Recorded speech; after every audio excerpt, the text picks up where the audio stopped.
The treasure hunter was out in the wild, discovered a castle once inhabited by a drug lord. Just outside the castle walls, they noticed numerous pits and holes along the base. Although the castle had likely been looted long ago, the treasure hunters still made their way to the highest point of the castle. Upon reaching the top, they spotted a semicircular area on the wall. Judging by the scattered debris below, they surmised it might be a storage chamber. They scanned the spot with a metal detector, and almost immediately, the device emitted a strong alarm. Based on the intensity of the signal, whatever was behind the wall had to be sizable. The treasure hunters first cleared the gaps around the stone, then used a sledgehammer to strike it repeatedly, though progress was painstakingly slow.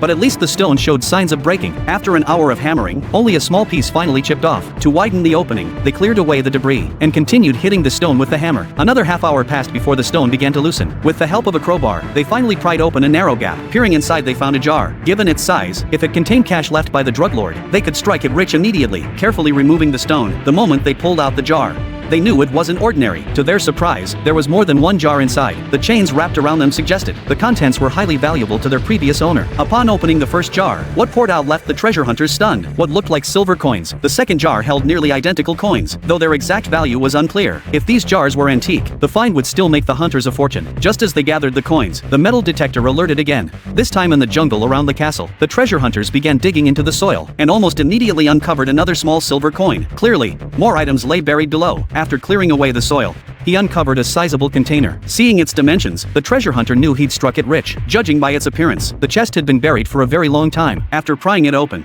the moment he saw the contents inside, they were stunned by what lay inside. After removing what looked like tools for processing powder, they found numerous bottles and jars beneath. Does anyone knowledgeable recognize what these might be? Aside from dirt, the chest also held 2 large silver plates, and when a ledger was pulled out, once a ledger was retrieved, it remained to be seen whether the treasure hunter could decipher the coordinates where the drug lord had buried cash.